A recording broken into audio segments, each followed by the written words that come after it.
Et bonjour tout le monde, et une petite vidéo pour parler de la nouvelle lune. J'allais dire pleine lune, mais non, c'est la nouvelle lune du 1er février. Nouvelle lune, un prétexte pour moi pour parler des énergies, en fait pour demander conseil, pour voir un petit peu ce que le tarot a à nous dire. Donc, c'est le tarot d'Asie. Attendez, je vous montre le paquet. Le tarot racine d'Asie, exactement. Voilà, que j'aime bien utiliser pour aller un petit peu plus dans une réflexion un peu plus profonde, un peu plus spirituelle, un peu plus aller interroger davantage l'invisible, davantage nos émotions, davantage nos sensations, ce que l'on ressent, mais sur lequel on a du mal parfois à mettre des mots. Du coup, on le fait en direct. Allez, je vais aller voir ce que le tarot a à dire. Et puis on interrogera aussi l'oracle bleu. Voilà, pour voir ce qu'il a à nous raconter aussi. Pour voir un petit peu la cohérence ou pas entre ces deux jeux. Tarot et oracle. Allez, on va aller voir le tarot d'Asie. Qu'est-ce que tu as à nous raconter sur cette pleine lune? On va lui demander quelle est notre posture de base, quelle est notre posture de point de départ. Je parle de posture parce qu'on va parler davantage de quelque chose qui nous inspire. On a le valet de bâton. Alors je le rappelle, les valets, c'est vraiment une énergie de renouvellement, nouvelle, de fraîcheur, presque adolescente, hein. Avec les valets, on est vraiment dans les balbutiements de quelque chose, et on y va avec beaucoup d'enthousiasme, et on va vers cette énergie de bâton. Donc pour beaucoup, cette nouvelle lune, à partir de cette nouvelle lune, ou autour de cette nouvelle lune, on va avoir envie de passer à l'action. D'être dans la créativité, d'être dans des vibrations qui nous inspirent vraiment. C'est-à-dire que les choses ne vont pas passer par l'intellect, justement, elles vont plus passer par l'intuition, l'instinct et l'action. Les bâtons vont nous parler aussi de sensualité, de créativité. Donc tout ce qui va être créatif au sens large hein, du terme, hein, on n'est pas forcément tous des artistes peintres ni des chanteurs lyriques, mais tout ce qui va toucher à la nouveauté, à la créativité pour vous, à votre échelle, va être porté. Donc on va aller dans quelque chose de très spontané. Là, on a une vraie spontanéité avec le valet de bâton. Chouettos.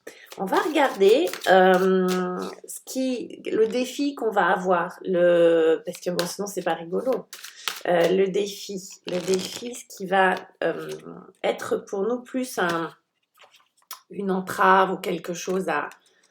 Alors, c'est le cavalier de coupe. C'est pas étonnant parce que le cavalier de coupe, là, va nous parler de remise en question sur peut-être des actes ou des paroles que l'on a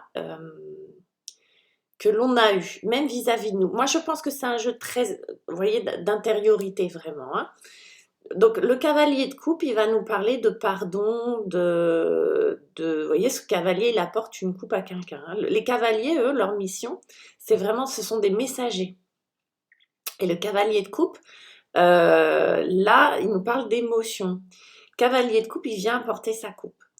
Et là, c'est vis-à-vis de vous-même. C'est-à-dire, peut-être que pour certains d'entre nous, voilà, on s'est peut-être un peu maltraité émotionnellement, ou on a eu des émotions qui ont brassé pas mal. Et là, le cavalier de coupe, le défi, ça va être de se pardonner, d'aller peut-être chercher dans ces émotions qui nous ont remués, qui nous ont bougé, d'aller voir là où on n'a pas forcément été juste avec soi-même, au niveau du cœur. Voilà. C'est vaste hein, comme programme quand même. Hein. C'est-à-dire, c'est d'aller se consoler. Alors, il est possible que ça soit des personnes extérieures, je ne dis pas. Si ça se trouve, vous avez à demander pardon à d'autres, ou d'autres personnes ont à vous demander pardon, ou vont venir vous excuser, et c'est compliqué pour elles. En fait, c'est ça, c'est relier un petit peu c'est faire la paix. C'est faire la paix à l'intérieur de notre cœur, c'est pardonner. J'ai l'impression que c'est plus vis-à-vis de nous-mêmes, vous voyez. Donc le valet de bâton lui nous invite à l'action, il va être très très propice pour passer à l'action avec beaucoup d'enthousiasme et comme ça presque de désinvolture. Et en même temps, le cavalier de coupe, lui, il peut venir gratter un petit peu, dire hey, est-ce que c'est vraiment juste, ok. Est-ce que tu es vraiment à l'aise avec ça? Est-ce qu'il n'y a pas une étape qu'il faudrait que tu grilles là et que ralentis un petit peu et demande-toi peut-être un peu pardon ou va demander à l'autre pardon. On va regarder un petit peu ce qui suit. Qu'est-ce qu'on a dans la tête? Qu'est-ce qu'on veut dans... Ah, ce qu'on veut, c'est la lune. Carrément. On veut on veut la lune. On veut qu'on nous décroche la lune. Elle est belle, hein, cette carte. Ce qu'on veut. Et c'est pour ça que pour moi, cette nouvelle lune, elle est importante et que ce jeu, pour moi, était très inspirant. C'est parce que c'est quelque chose où on va être vraiment relié avec notre part inconsciente. Ce qu'on veut, c'est aller voir, sonder nos parts inconscientes, sonder ce qu'il y a derrière. Du coup, le cavalier de coupe, voilà, il est pas là par hasard. C'est sonder l'invisible, sonder ce qui est encore dans la nuit, aller voir, développer notre intuition. Vous savez, quand il fait nuit, qu'on n'y voit plus et qu'on perd nos repères, en fait, qu'est-ce qui peut nous aider? Ben, c'est développer notre sixième sens, j'ai envie de dire. Quand les autres sens ne sont plus, ne fonctionnent plus de manière habituelle, on va dire, qu'on est un peu dans le brouillard, qu'on est un peu dans le noir, qu'est-ce qu'on fait? Eh ben, on active nos parts inconscientes, on active notre intuition, notre créativité, notre capacité à voir au-delà de ce que l'on voit d'habitude, d'entendre au-delà des mots que l'on entend d'habitude, etc. C'est beau. Où est-ce qu'on va avec tout ça? Sur quoi ça va déboucher? Eh, sur le 7 d'épée. C'est marrant parce que cette carte, quoi qu'il arrive, je la tire très souvent. Le 7 d'épée va là nous inviter à faire les choses. Et vous voyez, on a encore cette lune dans cette carte-là. C'est pas un hasard. C'est le 7 d'épée va nous inviter à faire les choses de manière discrète, sans bruit. Va nous inviter à ne pas s'agiter comme des poulets sans tête pour un oui ou pour un non, vous voyez, à ne pas vociférer aussitôt, à ne pas s'exclamer, ne pas s'indigner aussitôt qu'il y a quelque chose qui choque, en fait. C'est de faire les choses et de penser les choses de manière plus discrète, avec plus, on va dire, de réflexion. Vous savez, quand j'étais petite, on me disait tourne 7 fois ta langue dans ta bouche avant de dire un truc. Bah là, c'est le 7 d'épée. D'accord? C'est un peu ça. C'est avant de dire quelque chose, avant de partager une idée, avant de dire un mot, c'est pose-toi et peut-être que garde-le pour toi pour le moment et fais les choses de manière plus, j'allais dire, consciente. C'est marrant parce que quand on dit de faire les choses de manière plus consciente, en général, on parle de faire les choses en accord avec nos parts inconscientes aussi. Vous voyez ce que je veux dire? C'est plus entièrement en fait. Donc c'est très beau, mais c'est faire effectivement attention aux mots que l'on prononce, aux idées que l'on a et que l'on voudrait partager comme ça à la volée. Il y a vraiment cette idée de peut-être de garder ça précieusement à l'intérieur de nous pendant un temps. Voilà, en tout cas pendant le temps de cette nouvelle lune. On va aller voir avec l'oracle bleu. Je vais tirer 3 cartes avec l'oracle bleu. Voir un petit peu ce qu'il a à nous raconter. Vous avez vu qu'il y a beaucoup de bleu. Hein. Il y a beaucoup de nuit, de lune, de bleu.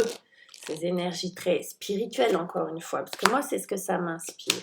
Allez, le désert. Ben oui, l'automne. Hein. Et la santé. D'accord. Alors, on a le désert qui va nous rappeler encore une fois ce 7 d'épée, ce silence, cette lune avec cette introspection, la solitude. Peut-être que cette nouvelle lune va nous donner, alors, va peut-être contrarier peut-être le valet de bâton, et encore que si notre volonté c'est de nous retrouver un peu seuls, d'accord, pour faire le point, ça peut être voilà, ça peut être une bonne idée, ça peut être quelque chose d'inspirant. Là, on est dans le désert. Donc, il y a quelque chose à la fois dans l'action et en même temps dans l'introspection. Il y a comme une dualité. De toute façon, cette année, on va être que dans des dualités. On va être que dans du... hein, on est en 2022, donc on va être que dans des dualités. On va être avoir envie de passer à autre chose dans l'action intuitive, instinctive, et en même temps dans un retour sur soi, introspectif, créatif, etc., dans un processus de... voilà, d'automne, c'est-à-dire dans un processus de mort, entre guillemets, hein, de fin et de début, d'accord? Comme s'il fallait... Vous voyez, là, clairement, l'automne me parle de compost, vous voyez, de choses qui meurent, qui fertilisent et sur lequel peut renaître autre chose. C'est de ça dont ça nous parle, l'automne. Et ça va nous parler de la santé. Ah bon, c'est bizarre comme par hasard. Alors de santé, et c'est quoi ça, un champignon? Et de champignons, prenons des champignons, non je rigole. Mais de santé. Avec les champignons, on va parler de pharmacopée, de choses comme ça. Donc, on voit bien qu'on est un peu dans l'actualité quand même en ce moment. Donc, il y a peut-être une réflexion vraiment à avoir et une confiance à avoir sur notre capacité à se régénérer, d'accord? À perdre quelque chose et à renaître sans arrêt et à transformer peut-être notre façon de voir les choses, notre vision par rapport au corps, par rapport à ce qui se passe en ce moment dans le monde, par rapport à notre santé, à avoir confiance dans notre capacité à se régénérer, à produire. Vous voyez, les champignons, ils poussent en automne et tout ça. Donc, il y a vraiment l'idée d'à la fois d'une réflexion, d'un lâcher prise, même si on en a un peu marre de ce mot-là, mais on a vraiment une indication à, ok, peut-être que le passage à l'action, là, ça va être un retour sur soi et laisser à l'intérieur de soi maturer quelque chose, se défaire, se pardonner, donc se défaire de peut-être d'émotions négatives, négatives entre guillemets, désagréables, d'aller à leur rencontre, d'en faire quelque chose de bon, c'est-à-dire que d'en faire un vrai compost pour pouvoir être en meilleure santé. Pour pouvoir, alors au niveau santé, ça va être le corps, mais c'est la santé en général, hein, d'accord? Ça peut être la santé intellectuelle, ça peut être la santé spirituelle, la santé énergétique. Bref, il n'y a pas que le corps, hein.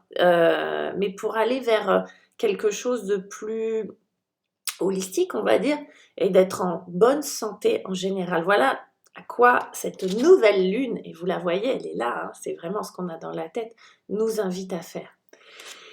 Les amis, je vous embrasse, je vous souhaite une belle nouvelle lune. N'hésitez pas à vous abonner, à liker, à laisser vos commentaires et puis à me rejoindre si vous voulez une consultation privée sur la plateforme Wengo ou Astro Center en tapant le code cardinal, voilà, avant de rentrer vos infos perso. Moi, je vous embrasse et je vous dis à très vite pour un autre tirage. Salut, bye bye, ciao.